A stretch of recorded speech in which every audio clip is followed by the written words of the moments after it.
Welcome to the Atheist Podcast. I'm Erin. And I'm Kelley. Atheist is where we will explore American cultural trends through the lenses of a devout theist and a devout atheist. We will discuss the messiness of being human, the latest in social science, psychology, and American culture, and what any of it has to do with Homo sapiens' longtime preoccupation with religion.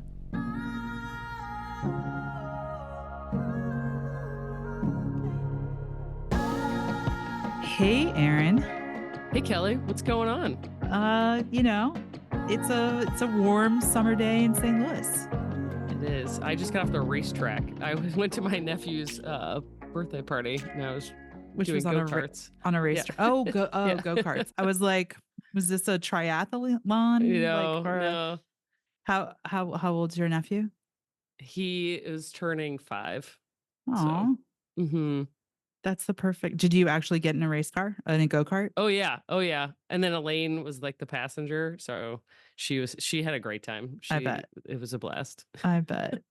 So, you bring up Elaine, who is your daughter, and today I'm super excited because we're going to be talking to my friend Chelsea Kim Long about motherhood and kind of the expectations and the general buildup around the feelings and the expectations about being a mother and kind of what happens once we really become mothers and what that's like. So Chelsea is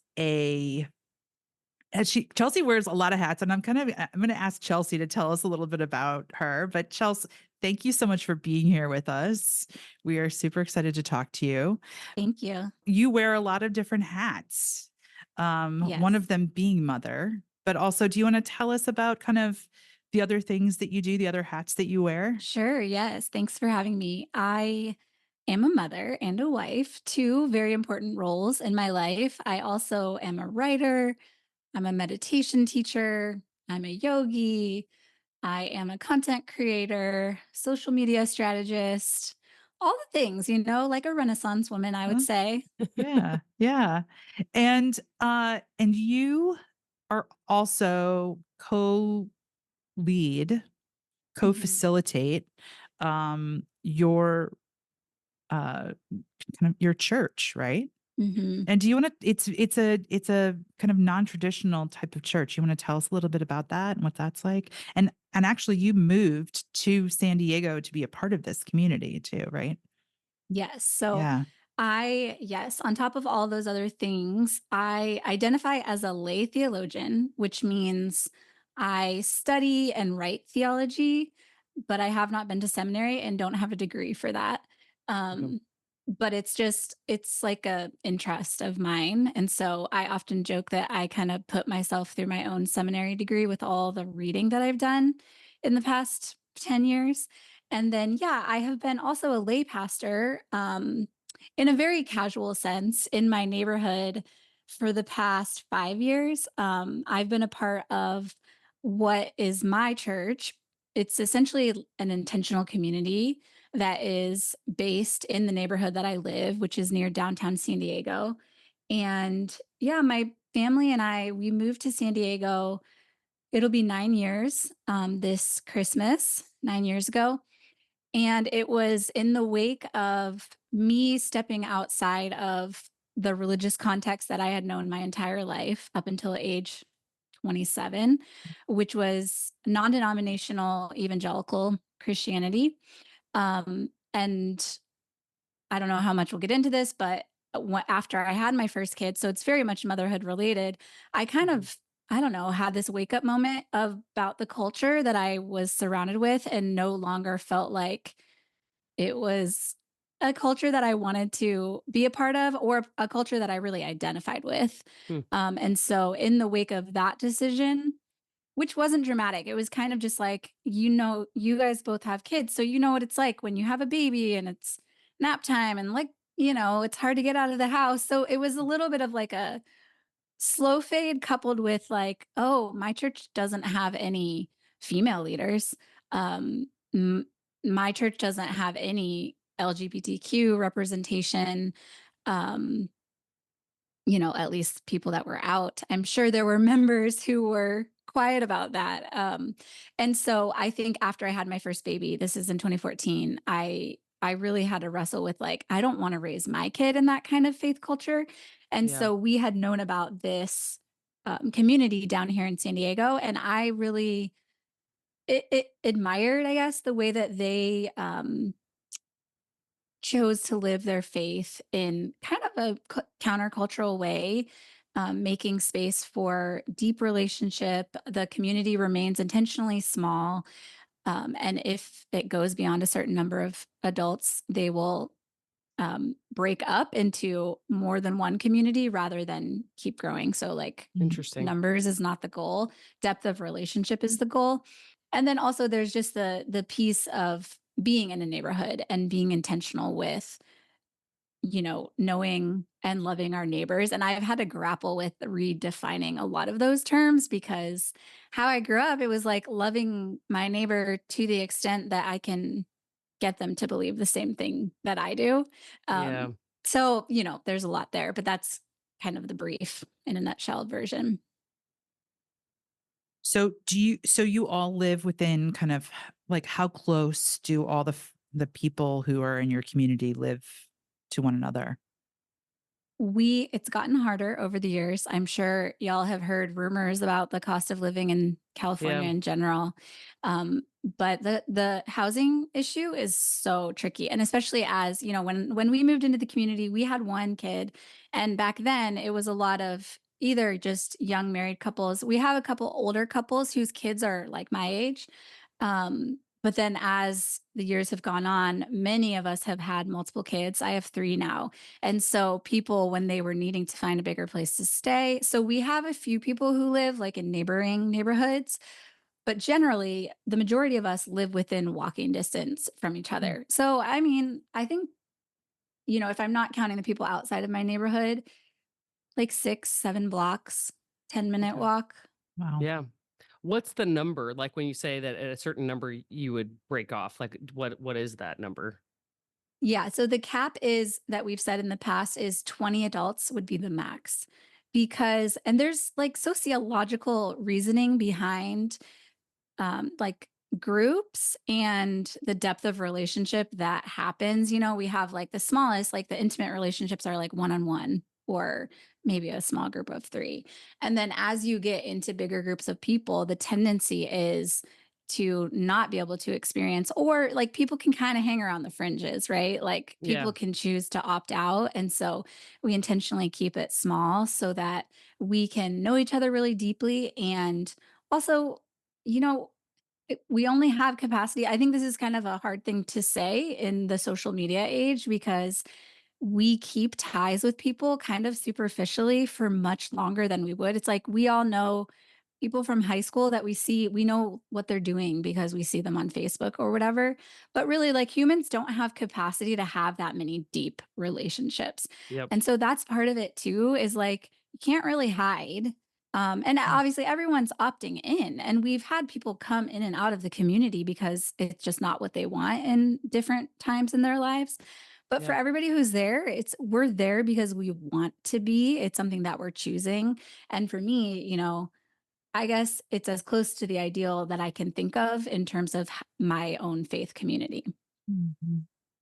Yeah, that's really interesting. And then, so you've got 20 adults, and then you guys most people have children. So, you're probably end up with like what, 50 or so people. And that's about, I mean, when you think about hunter gatherers, it would be like 50 to 150 would kind of be like the number that most people like, that would be about the size of the group.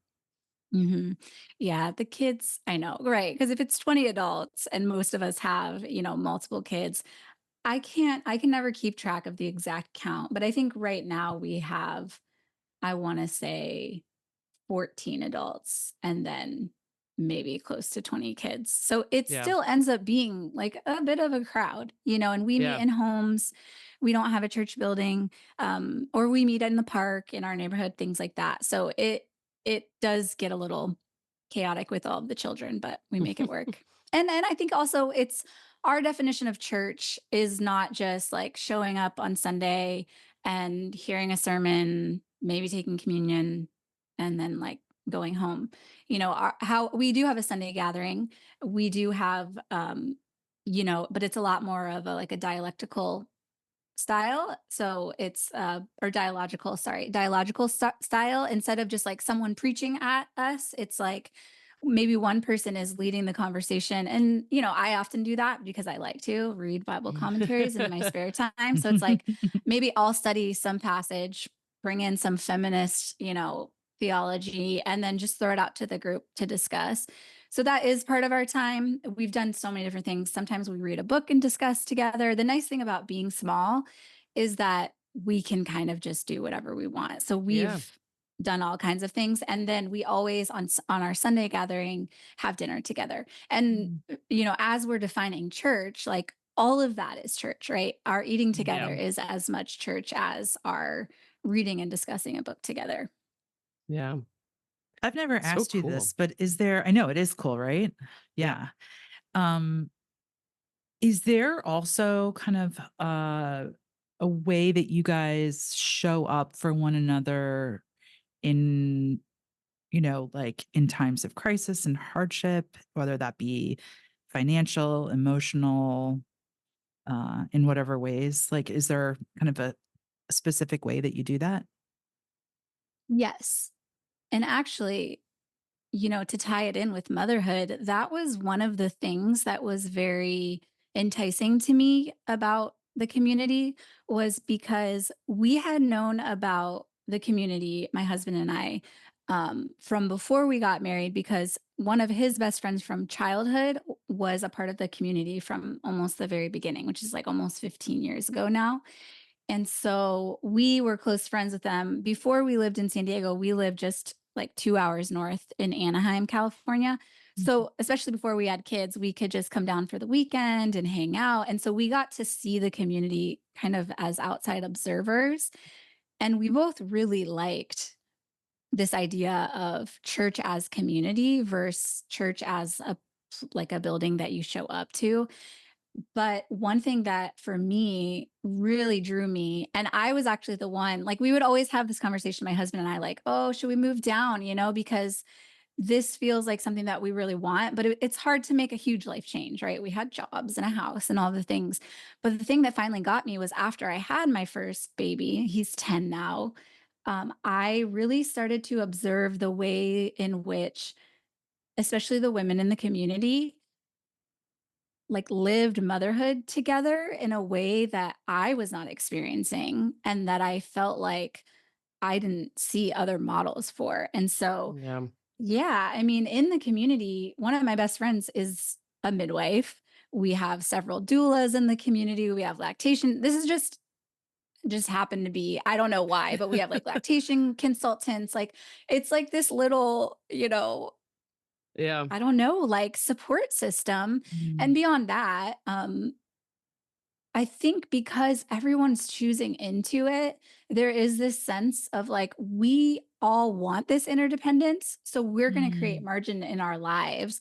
And so that would include like definitely so much support postpartum, bringing meals, like, and beyond, and then just lots of time together, lots of just, it's like, everyone talks about like, where's the village, So it is kind of Mhm. that sense of like, okay, call her up because you're having breastfeeding issues. Like, call her up. Like, we can swap kids for the afternoon, like lots of kid swaps, lots of meal swaps. So there is something to be said about kind of the security of knowing that you have this group of people that is committed to you and your well-being, but Mhm. also then knowing that you can offer that to other people is I, Yeah. I think you don't, it's so rare, So for me, I was like, I want that. I feel like there was something in me that was like, you're not going to survive motherhood if you don't have that, you know? Yeah. Mm. Yeah. Yeah. No, it's so cool. I mean, I'm kind of jealous. I feel like that's like a little bit of what I feel like is an ideal. Mhm. It's just it's like going back in time, in a way. This culture that you've created for yourself, and I always feel really lucky. We have a neighborhood community that's like very connected and supportive, but like you guys are taking it to kind of the next level, which is awesome. I mean, it's very It is. utopian. Yeah. Yeah, and I mean, it's funny because on the one hand, I'm like, yeah, like I literally don't know of a better way to be living out my faith. And also, people aren't perfect, like, so I don't know. And there are people who have left the community. It hasn't been what they've wanted, or, so I'm very cautious, you know, I want to paint a realistic picture, but at the same time, like, be really honest about, I think everybody needs this, and I hear women talking all the time about, like, where is the village? We need the village. And a lot of women with privilege can hire, help. Right. And I've done that at times after, after I had my twins. So I have a 10-year-old and I have 6-year-old twins. I hired a postpartum doula for part of that time, and there's more to the story, but it's like, it's amazing, but it's not utopia, Yeah. So Yeah. Yeah. Yeah. So, Chelsea, would you kind of give us a little background? And I think as you tell us kind of about like growing up and your expectations around motherhood, there's also something kind of interesting. So, um, how old are you? Are you like 37. 37? Okay. So you're almost 20 years younger than me. That's crazy. I mean, I'm about to turn 54. But between our generations, because we both grew up in this evangelical culture, and Mhm. it's one of the things that has been really kind of interesting slash shocking to me is that you always think that things get more progressive, and yet your generation really got hit hard in terms of this kind of purity culture and these expectations around women that while there were things when I was growing up, that was the case, but not to the extreme, I think that you and a lot of other women in your generation experienced. So, um, yeah, if you want to talk to that, that would be, I think, really helpful.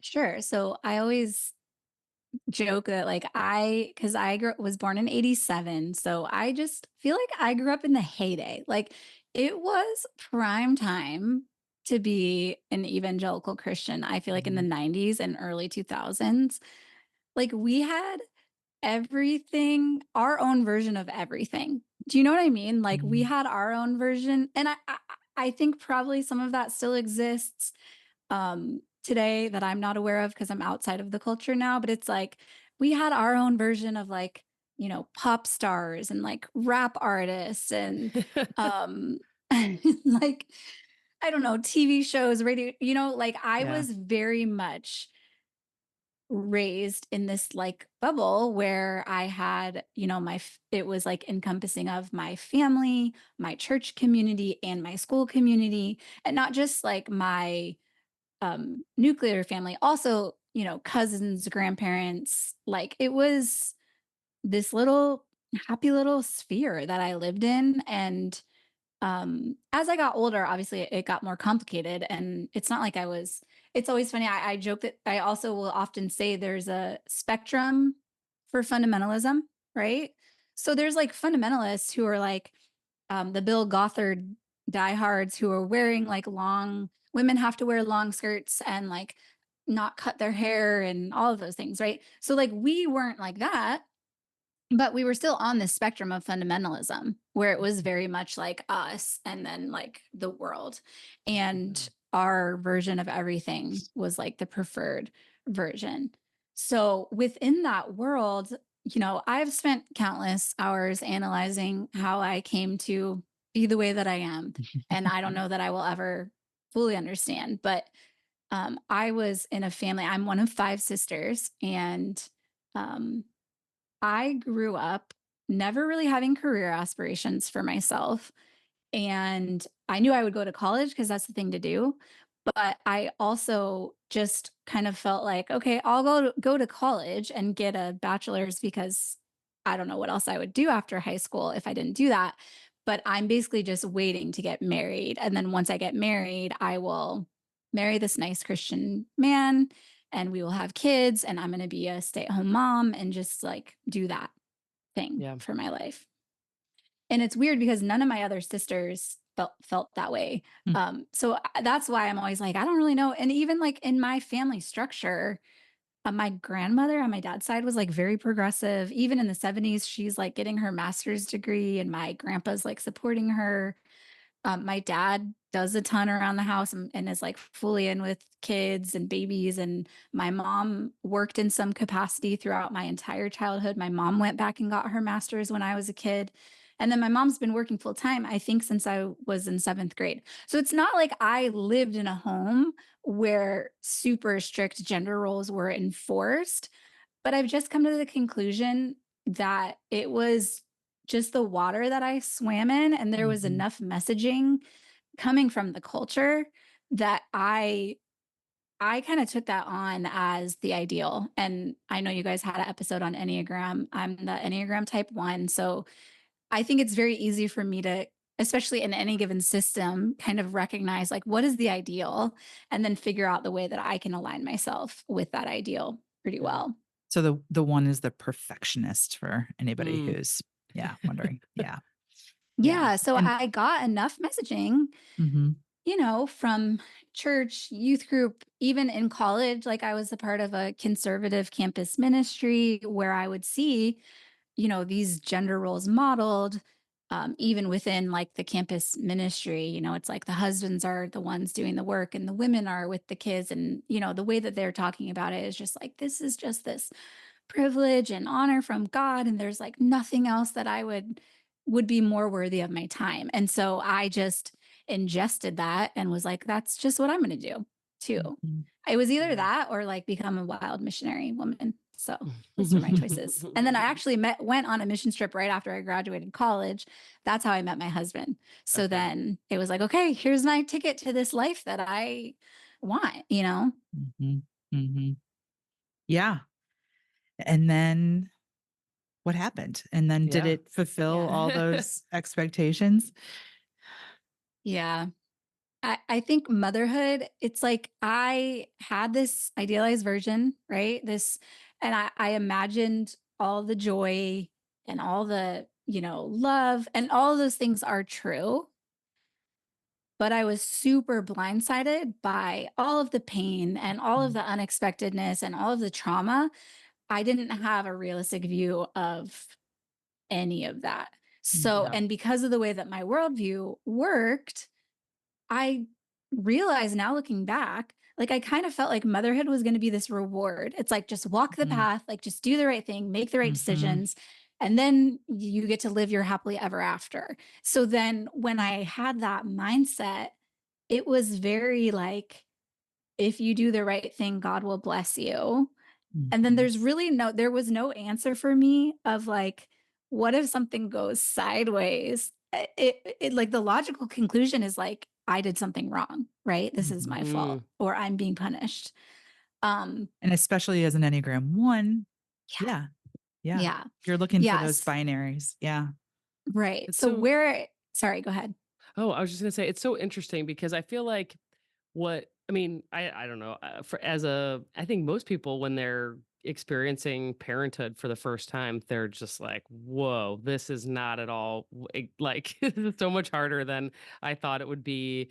And I mean, it turns your whole everything upside down, physically, emotionally. Like all of a sudden, your time is so different. I mean, everything transforms. And I don't know that there's anything that really prepares can really prepare you for that. So that's Agreed. just Yeah. like, and I think, we are enculturated as women to want to have children, right? And families. But I think, that can be tempered somewhat. But I think when you're in this culture that is telling you, not only is it just like wonderful to have children, but this is like, yeah, like you said, Chels, like this is the prize. that you get for walking a life of faith. This is what God is going to bestow on you. This is a reward.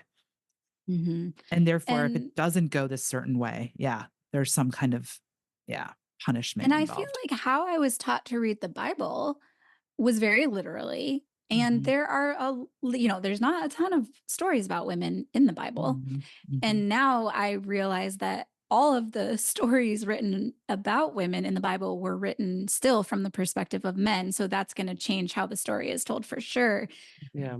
But there was a lot of that feeling of like, there's tons of Bible verses, which is where I think this theology comes from, mhm, about like God gives children to his faithful followers. And, mhm, there's a lot of stories. A lot of the stories that do include women are about fertility, and I mhm, even remember like when I was pregnant with my first, thinking about this story about like Abraham and Sarah. It's like in Genesis and one of the patriarchs of the faith, and how like it was Abraham's faith that allowed his wife to get pregnant, and that Abraham believed God and then God blessed him. So like I mhm, definitely went into the pregnancy with this perspective of like, I just have to believe God and then God's gonna, it's mhm. very much like genie God. But at the time, that was legitimately my worldview.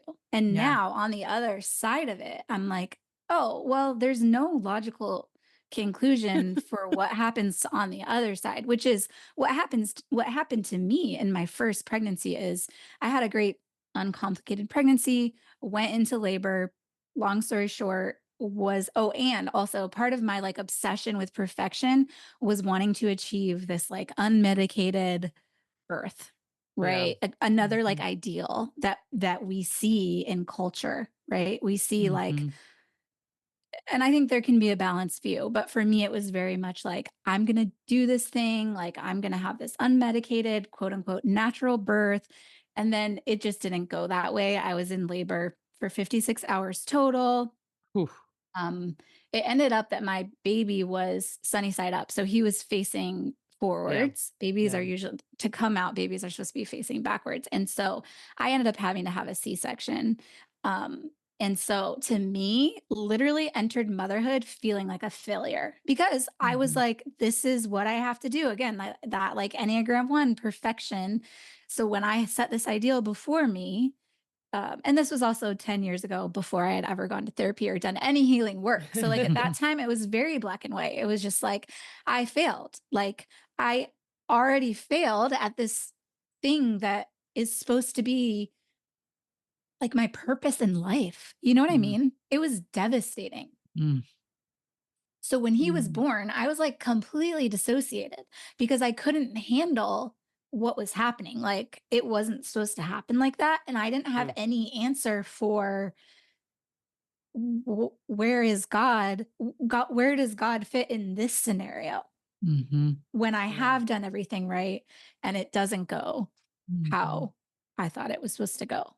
mhm, How do you mhm. see that now? Like now having all this distance and different perspective, like what do you when you look back at yourself at that time?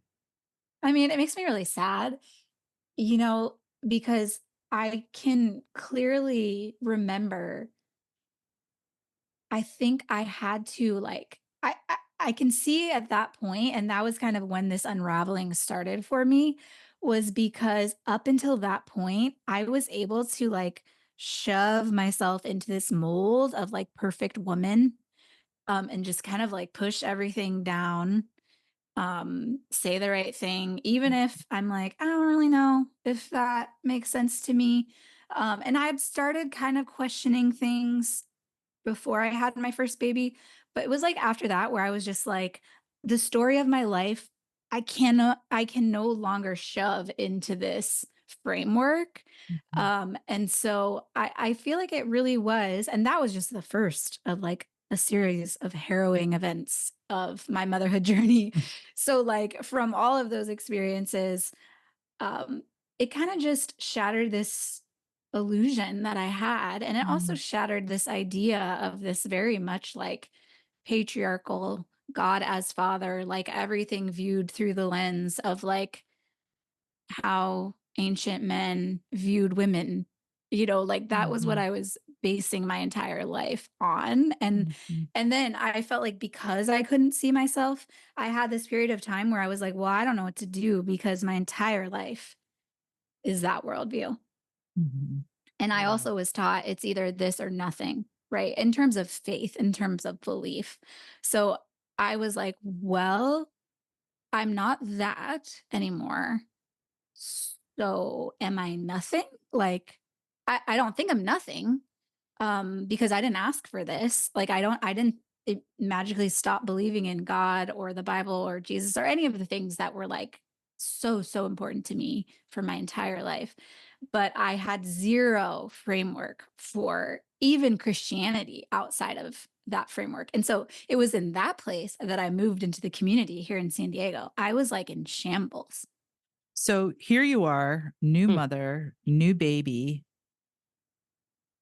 and you're having like this complete and utter existential crisis. Absolutely. Like I couldn't I'm like a very, I mean, again, with Enneagram gut type, like I'm very like I feel things really strongly. I don't know if y'all are into astrology. I'm also a triple water sign. So like I am nothing but feelings.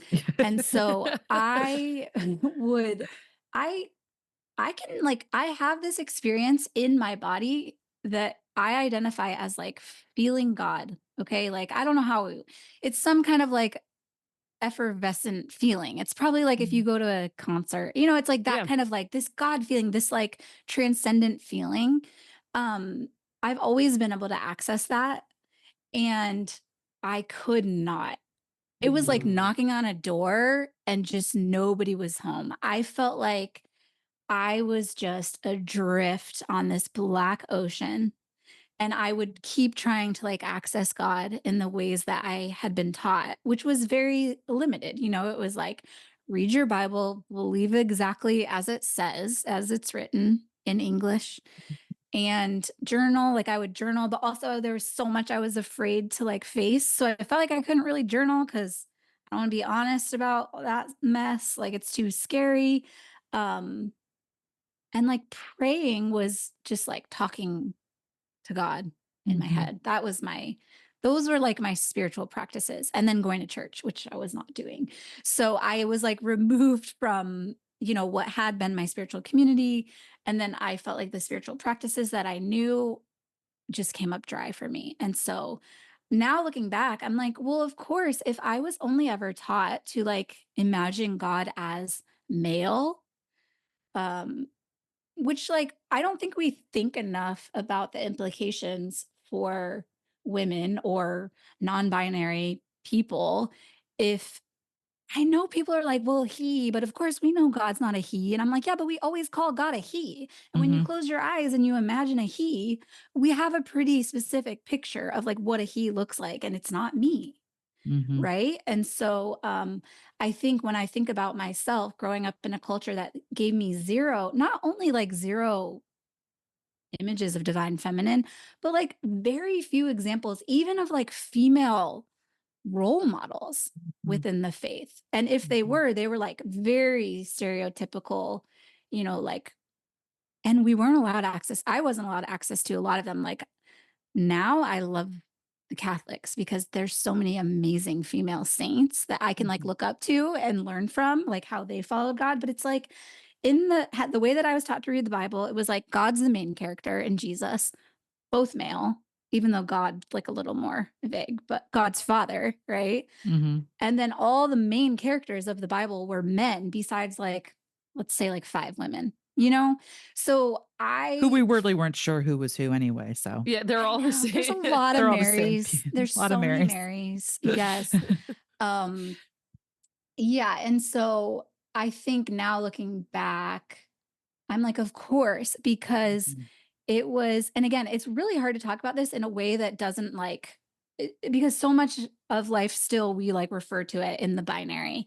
But Mhm. I think it's also important for people all along the spectrum of gender. It's just that this is how I experience it. It's like, you know, if we can only ever imagine God as male, then and like all of our view of God is like being filtered through a very narrow perspective, then of course, when I finally got to a point in my life where I was like, up until now, I had enough privilege to like be able to just fit into this mold. But now, because of the things that happened to me, particularly through motherhood, but I think it can happen for different people, you know, for different reasons. It's like I no longer could squeeze myself into this mold of what the patriarchal version of womanhood was. Um, and I just couldn't, it was a breaking point. It was like Mhm. either I completely, which I still tried to do for several years, like completely continue to suppress myself, like capital S self, or I like get real for the first time about like the ways in which this worldview really only works for like a limited number of people. Yeah. Right. Right. I think about you're talking about like scripture and stuff. The verse Paul writes in First Timothy, women shall be saved by childbearing. Saved. I mean, like that's the message, right? Mhm. I mean, it's just Which I mean, that was true. Like I was saved yeah. Yeah. because it was my experience of childbirth that like really woke me up to reality, right? Huh. So Yeah. thanks for that, Paul. Thanks for I that, know. Paul. At the same time, though, like for most of human history, like one of the primary ways that women would die Die. was trying to bear children. Yeah. So, and it's still super dangerous, even in the, I mean, in the United States today, like it's still a really common way that people lose their lives. Yeah. Totally. And rising, you know, like especially in this political moment that we're in, Yeah. um there's, you know, literal data even since 2022 to now Yeah. that shows that the maternal mortality rate has risen, and oh, by Mhm. the way, a number of abortions has also risen, Mhm. which if anybody has ever been paying attention, like we've known that restrictions on abortion actually increase the number of abortions, and it also increases risks to women and babies. Yeah. So that's maddening, you know. Yeah. How It Chelsea, is. how has your how have your politics like around mm, women's rights, specifically abortion and you know, now we're throwing in vitro into that whole mix and like Mhm. alternative Yeah. ways of becoming a mother.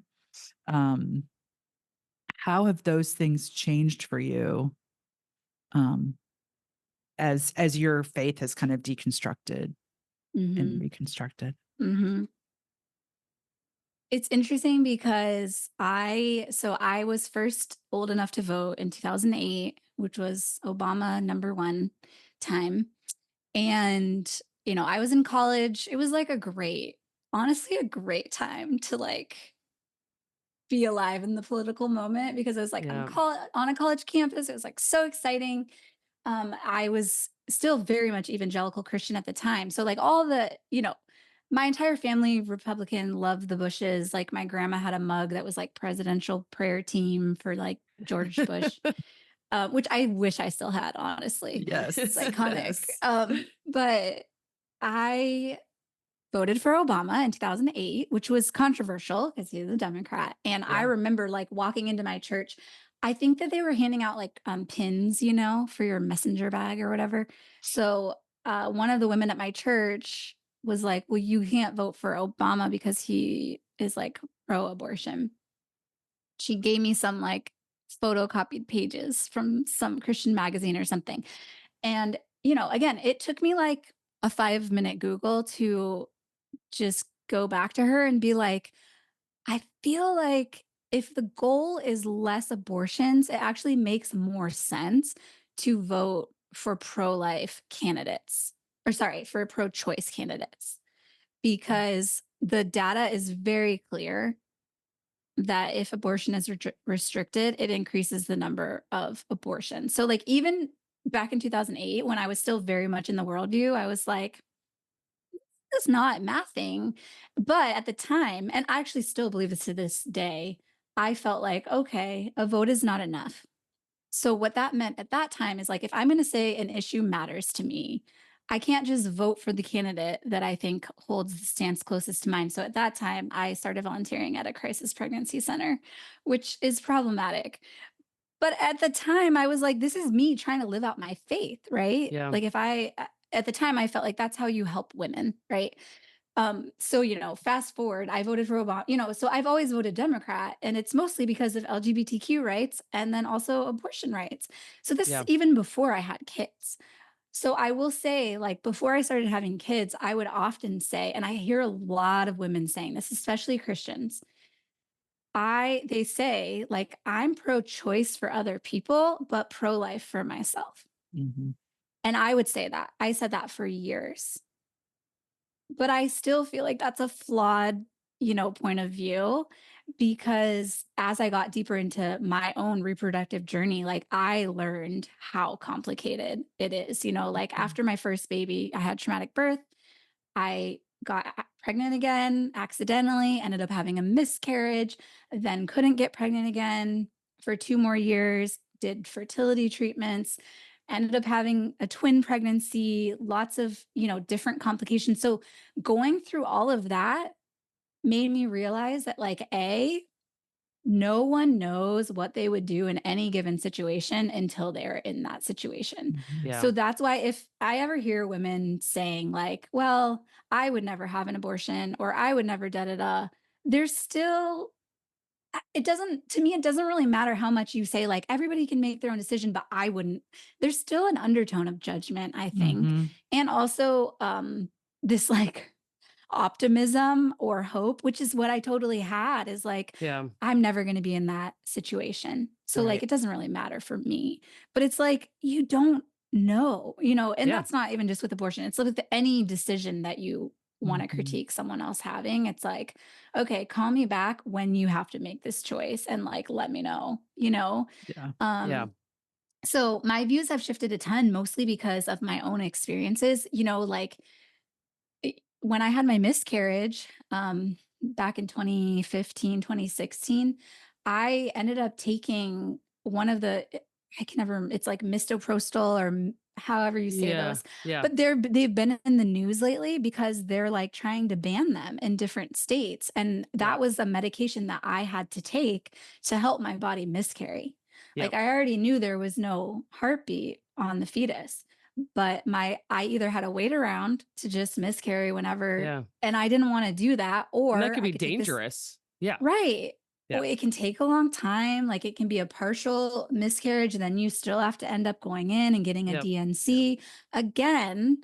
Mhm. Like these anti-abortion activists are like against DNCs. And it's like, Right. okay, but That is a medical people, procedure. yeah, Right. and Yeah. having access to this medication that, yes, can be used for early term abortions, but also it's used for all kinds of other Yeah. situations in which, women need to use it. And so Yeah. I think, but I remember back then being very like torn, like, oh, I know that this medication is also used in abortion. Like, is it okay for me as a Christian? Like it's not great to be in that Mhm. position of like, I was mad that I got pregnant on accident. And then I felt guilty for being mad because God gave me this baby. So then I'm trying to like get on board, go to the appointment, find out there's no heartbeat. So then I'm like sad, but a little bit relieved and still feeling really guilty because it's like, oh my God, did I kill my baby because I wasn't just purely happy that I was pregnant? Like all of these things. Oh, Then to see Ugh. on my chart, on my medical chart, like I think they called it a missed abortion. That's like a medical term for a miscarriage, is either a spontaneous abortion or a missed abortion. And I was like shocked. I'm like, like I never thought I Yeah. would see that word like in relation to myself, to my mhm. body. And then Mhm. realizing like there's such a stigma around even just the word abortion. So like a lot of times when I talk about my miscarriage, I call it like my spontaneous abortion because I'm like, we need to like take the stigma and power out of that word because, miscarriage is so common. So that Yeah. means Yeah. like tons of women have spontaneous abortions, and like whose fault is that? Is that God's fault? I don't know. and then also abortion, like elective abortion is also extremely common, Mhm. so so even though it's funny, I've always voted pro-choice, but my views have become more and more nuanced and, you know, um, Yeah. Yeah. pro Well, what yeah. is good for women. Yeah. Right, Mhm. right. Yeah, and we share that. So, I also did in vitro, or for having kids, and but I mean, when working with the folks that we worked with, it was like the majority of patients weren't gay couples; they were heterosexual couples who were just like having trouble getting, having children. And part of that is like, cultural in a way. Like we've all shifted, motherhood and childbearing later in life when it's harder to get pregnant, and it's cultural because like people want to have a certain level of economic security before you're trying to bring a child into the world, which is also a reason that people have abortions, because they don't have economic security to bring a child into the world. It's so multi-layered and complicated, but like, you know the idea that fertility treatment in vitro is, potentially like what they would want to go after next is obviously very, very scary for a lot of people. Well, and And they we should just certainly be want to go pro. after they certainly want to go after it for people like you, Erin, right? Right, Oh, right, right. yeah. And I think the thing it's very disingenuous, right? Because people want, I'll say Christians, because, this is who I'm trying to talk to now is like Christians want space for their own special exception, for their own nuance, like Christians have abortions and then just don't tell anybody about it or justify the reason why. You know what I mean?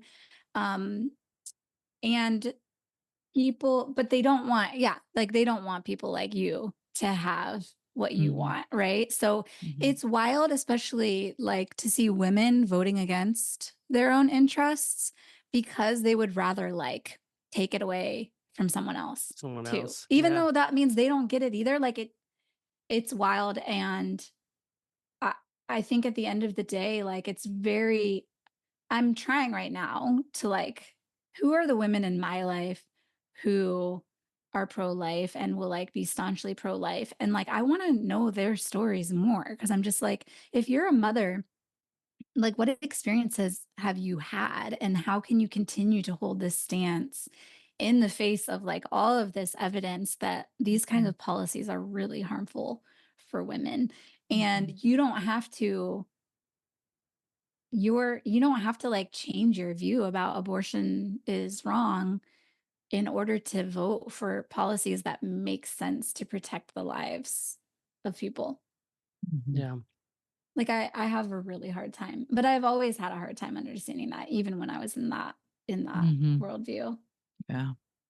It Yeah. just feels cruel. And I think there's like this insane cruelty to, just a couple months back, there was the Southern Baptist Convention, which is like one of the largest evangelical denominations. And like one day they're voting on not allowing women to be pastors. And then Mhm. the next day they're voting on saying that IVF is wrong and Christians should not pursue IVF. And I'm just like, it's really cruel to tell women like your only role in life is to be a mother, and then if you are not able to have children without fertility treatments, like too bad. Like what You're gonna be your a life means nothing. Like you're yeah. discarded. Like you have zero value. You're gonna be what, like, JD Vance just said, right? You're gonna be a crazy cat lady who basically has no worth in the world, right? I mean, what? I mean, Yeah. Did you see that? I oh, guess I didn't hear about this, yes. but Jennifer Aniston was like talked about because she tried for years, I guess, to have children Yep. and was unable to. And I didn't realize that. I didn't know that story about her, but Yeah, and I thought her response, I thought, was actually, like, quite loving. Like, "I pray that your daughter Mhm. never has fertility issues." oh, And yeah. then his response was, "That's disgusting. How could you even say that? My daughter's only 2." What, like, okay, so that gets us right into, right? Purity culture and the hypersexualization of women. Because when we place this role of motherhood as the primary role of women. Now what we're doing is we're saying your value as mother is really on somebody who can get pregnant and who is looked at or valued in this sexualized way. Mhm. Um, It is. because It you have to, is. Yeah. because you have to also save yourself for marriage. And Mhm. so you have to deny your body until you're now married. And The that's only value of also your sexuality, exactly, is for the purpose of childbearing. Yeah. childbearing, but also the same way that God rewards us, with children, God rewards us with a incredibly robust and wonderful sex life if you've been, a virgin. Mhm. Yeah. What are the chances Yeah, of you can that? laugh. Yeah. What are the chances of that? Oh, boy. So yeah, this,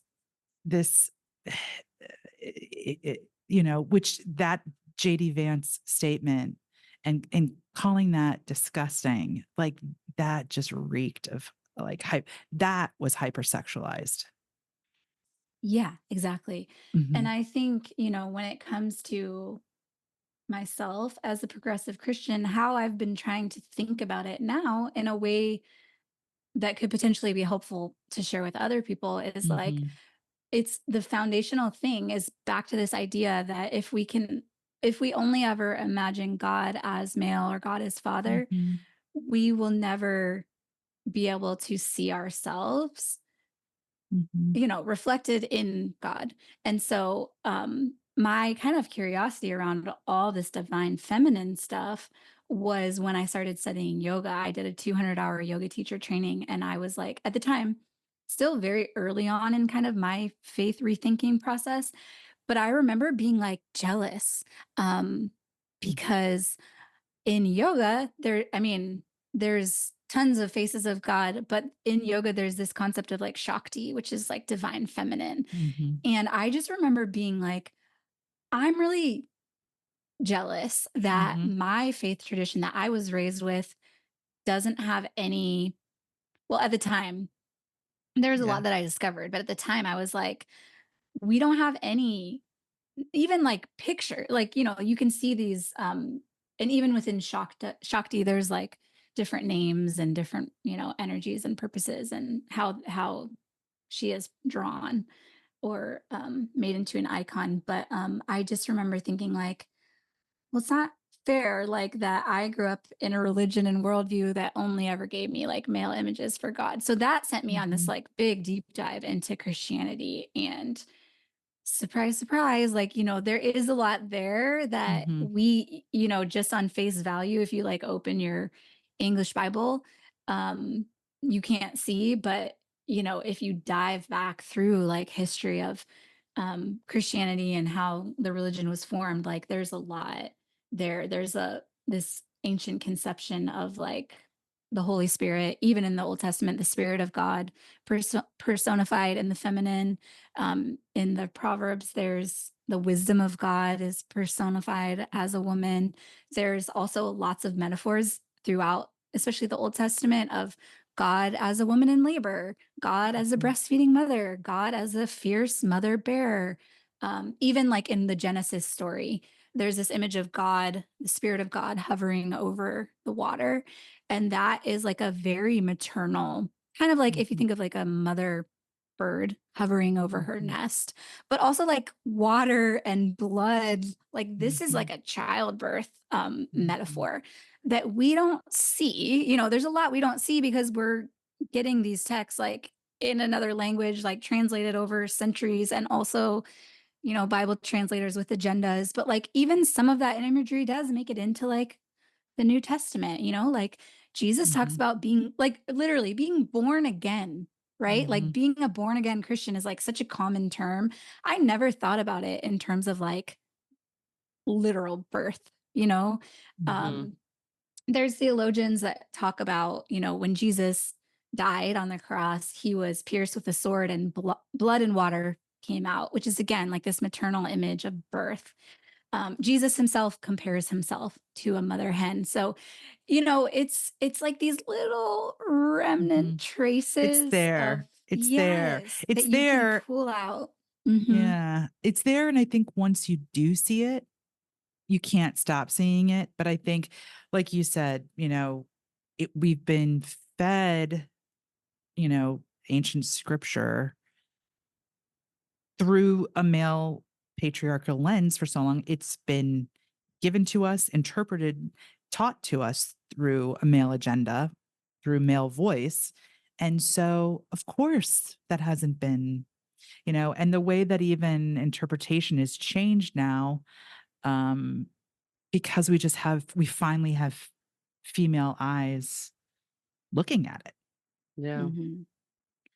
Yeah, and again, I think it's important for me to say again, like, I kind of hate that it feels like the counterbalance to God as Father has to be the counterbalance of God as Mother, Right. because it's like the point isn't like now we got to go all the way to the other side and God's a woman. It's like, no, God actually like encompasses all of humanity. Yeah. When God, when the Bible says that we are made in God's image, that means everyone. So Everyone. that means men, women, and everyone, But I on do this.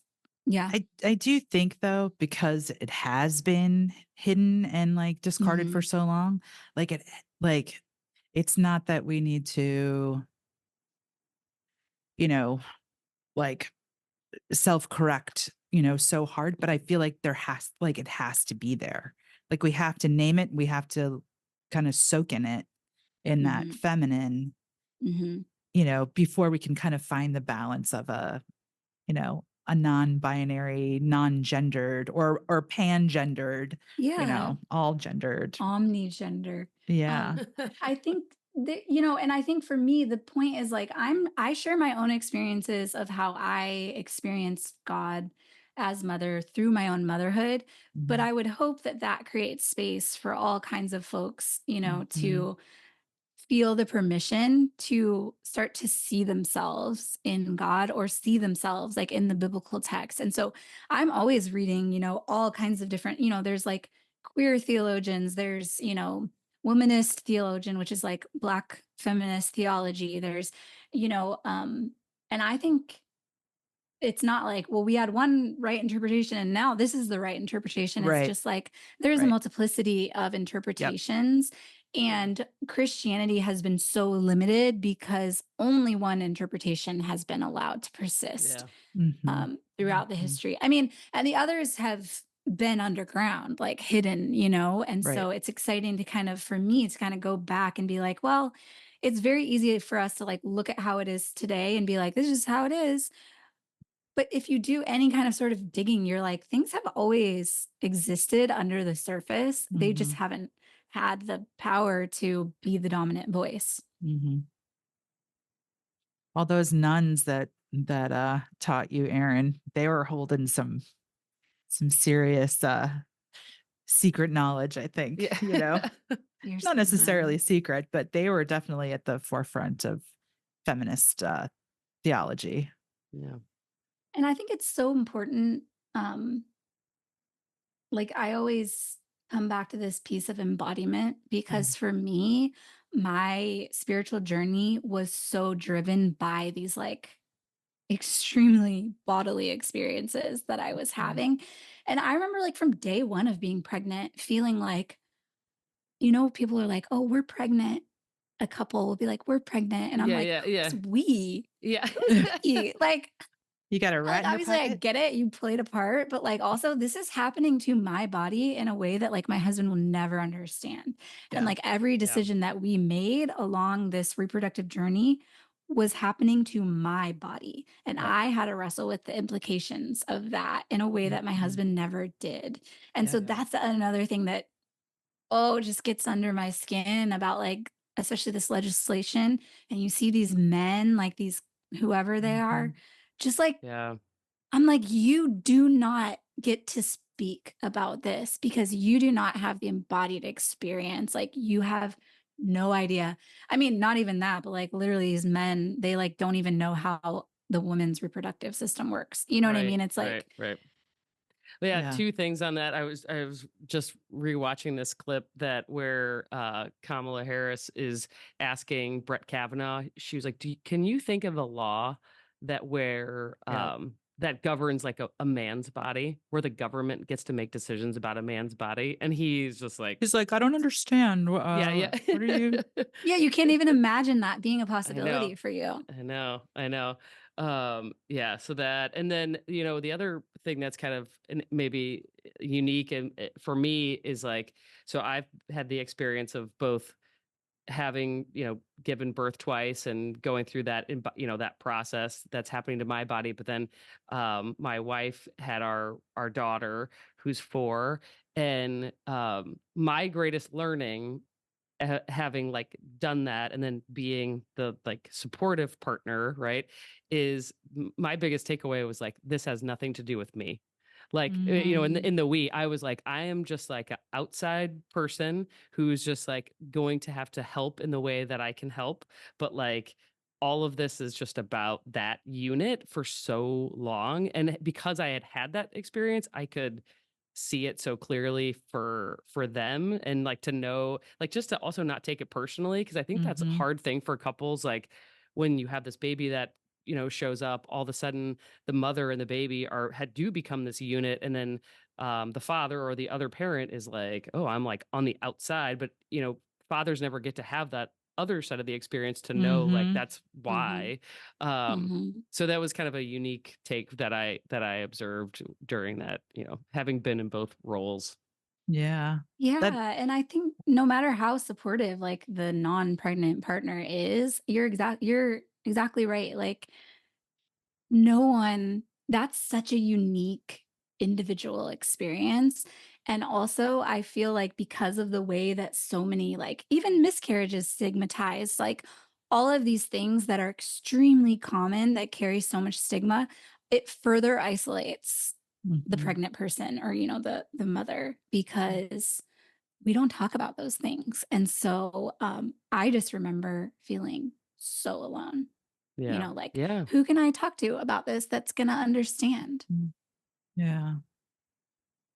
Hey, Chelsea, I've got one more question for you, unless Erin has another burning question. Um, so you have one daughter, you have two sons and one daughter. How has your experience and how are you kind of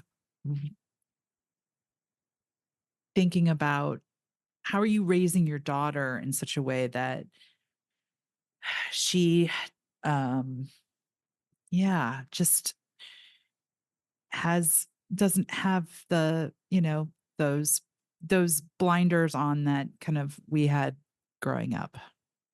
Mhm.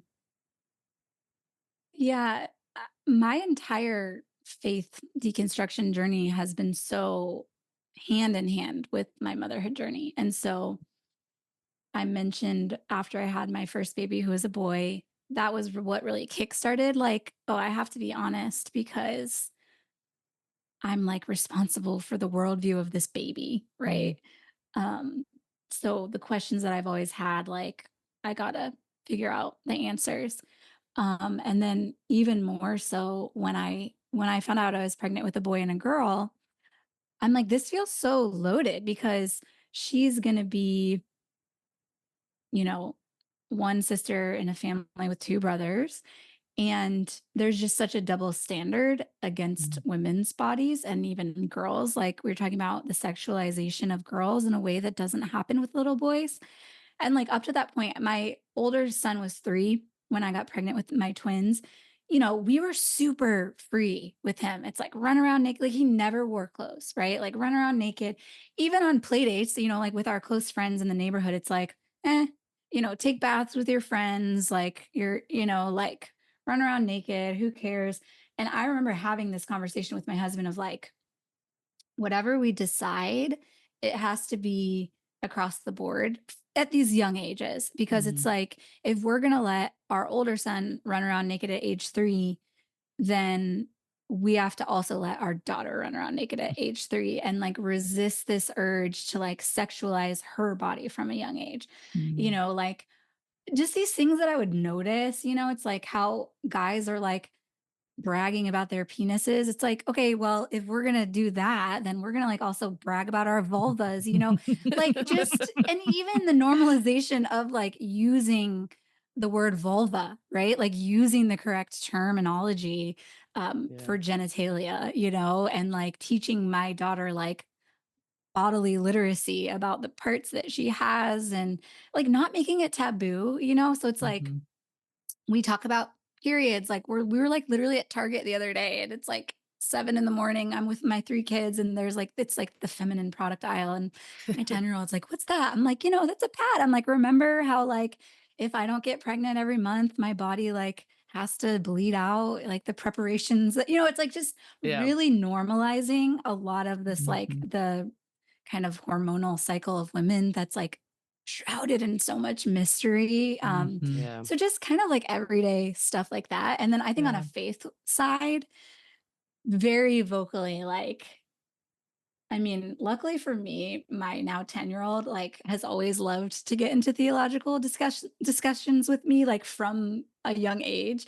And so we have like a lot of great banter about like God's gender. Like I'm always kind of emphasizing different things that I'm reading or like, hey, I just read this in a book, so exposing them to lots of different ideas, also exposing them to the idea that like to be a Christian can mean a diversity of things. And to like, of course, I still have family members that are still very conservative, evangelical Christian. And so to even with my kids be like, we believe things differently, or like if they're going Mhm. to go into a church environment that's more fundamentalist, to just be like, hey, they might make you feel like what they're saying is like the only right thing, but you actually know that there's more than one way to look at this, And so I don't know, as much as I can, just trying to have like Mhm. open dialogue. And also, they probably get annoyed because I'm always just like, just tell me what you don't want to tell me. Like, tell me what you're worried that. And I'm like, they're probably still not telling me stuff, but like,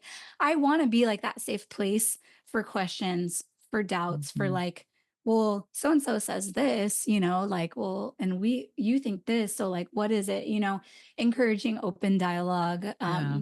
We have books about like Mother God, like Mhm. all the good stuff. So Yeah. Yeah. I don't know. Call me back in like 20 years, see how we did. Yeah, I Yeah. think I agree with you. I mean, I think that's really that open dialogue that's the Mhm. best path. I think it's the only path. Mhm. Mhm. Yeah, and it never feels like enough, but I think I've had to learn to live with the tension of like I was raised in this like airtight worldview, which felt very comfy. Mhm. And I do think kids need a level of certainty, but like I'm never going to be able to hand them the certainty that I was handed that felt so good to me because I know that that was like a sham, and it only Yeah. works if you like meet all these certain requirements. Yeah. Yeah. Yeah. I have a woman that I meet with who is like a family pastor. So she's in charge of all the education programming. And I remember one day she said to me, a child came up to me and was like, what did Jesus mean by this? And she was like, well, what do you think he meant? And she told me that. And I just started like crying. I was like, oh my gosh. I'm like, you didn't like give the child the answer. You didn't say this is what it means. And so even like that to me is the most just loving response for a child. Like, and I agree with you. Like they need some kind of, they need some structure, but I think that just giving them the the power to say this is also mine. And Yeah. I also Mhm. can trust what's in my heart. I just think that's Mhm. huge. Yeah. I mean, I think the certainty comes from like the love that you have, that they can be Mhm. certain that you are like a rock for Yes. them. Yeah. But then everything else can be, Yeah. as we've talked about, right? There's so many different ways to look at everything. And our picture will be much richer if we try to look through all those lenses. Yeah. Yeah, and I think it's a struggle for people like me who I mean, like my views have shifted so much over the past decade. I think still continuing to like root out where that fundamentalism like lives in my body. Again, that's why Mhm. I'm so like for embodied spiritual practices and Mhm. like, the giving space for expression. Like I love how you said that, Erin. It's just like trusting my own perspective, right? And then Mhm. that's actually the gift that I would like to give my kids. It's Yeah. trusting my own perspective and also an openness to hear other people's perspectives. But I Mhm. think it's still something that it's like it doesn't feel like enough all of the time. Do you know what I mean? Like it doesn't feel Yeah. like I'm doing enough. I'm Mhm. giving them That's because enough. you're the An Enneagram perfectionist. one. That's exactly right. That's exactly. Erin's getting I'm it. like, just let me follow the program. Like, let me just give me a Yeah. program to follow, Yeah. But Yeah. like, I don't know. Like, I think there's just something, you know, more You're doing a great compelling job. about. Thank you. Yeah, just Yeah. I don't know. And the relationship that I want to have with my kids, like, I still catch myself, like, not even talking about faith, just like if they say something that I don't agree with, like I'll catch myself just trying to like lobby to get them to agree with me. And I have to have like moments where I step back and say, okay, actually, like that's not how I wanted to approach this. Like, let's try that again. Like, I don't necessarily agree with what you said, but like, which Yeah. maybe is like, again, my 10-year-old is like has always been extremely precocious. So like we can have these like high level conversations, but just for me to be able to say like, actually, sorry. Like, I hear what you're saying. Like, a dumb example is like one of our friends has a trampoline and he has a rule. This is a dad. Only 2 kids are allowed on the trampoline at once. And it's always people don't want to wait. They want to do more. It's more fun with more kids. And so, like, we were going to go over there, and my 10-year-old was like, "Ugh, so annoying. Like, I hate that rule." And right away, I started to be like, well, da da da da da. This is why, trying to get him to like agree that Mm. it was a good rule. And then I just literally was like, wait, no, actually, like, I understand. Mhm. I understand why that's annoying to you. I Yeah. get it. Like, it's more fun if more kids could go on and you hate waiting in line and blah, blah, blah. So like, full stop. I Yeah. get it. And then Yeah. also, like, we have to respect the This rules is the of the rule at someone house. else's. So, Yeah. like, if you don't want to do the trampoline, just you can choose not to do it. You can, whatever. I'm like, that's part of life. I can have a boss that I don't agree with the rules that the boss gave me. And as an adult, of course, you have a lot more agency, all of that. So, but yeah, it's like, I get it. So instead of immediately trying to get the kid to like see my perspective, to like figure out how I can be like, yeah, that actually makes a lot of sense, because the impact that that had on me is like, I just constantly felt like my perspective was invalidated. And over Mm. time, I just had zero self trust. Yes. Yeah. Yes. Yeah. That's so good. That's a great anecdote and a great mothering tip. Thanks, Chels. Yeah, You're this was welcome. super fun. It was great. Yeah. Yeah. Yeah. Thanks for having me. I loved sharing. I mean, I can talk about this all day, especially the intersections of faith and motherhood and how freaking impossible it is to be a mother right now. Like Yeah. all of it. It's extremely hard. So Well, I think this is going to be helpful for a lot of people. Yeah. Yeah. It's a great conversation. And I'm sure there's a lot of people that would love to kind of follow you and hear more about your experience. And maybe I know you are a great writer and you have a blog. Where's the best place for people to find you and find your work? yeah, thanks. So I am on Instagram, TikTok, Facebook, and Threads at my full name. So it's Chelsea Kim Long. And then I also have a website, chelseakimlong.com. And how I describe kind of the focus of my work is I write at the intersections of kind of like the political and theological implications of living in a female body with the impossible demands on modern American mothers, and also these ideas around like shifting faith, deconstructing faith. So if those topics are interesting, people can subscribe to my newsletter or follow me on social media. Awesome. So that's terrific. Well, thanks again for all your wisdom and sharing your experience with us. Thanks for having me. It's been a really fun conversation.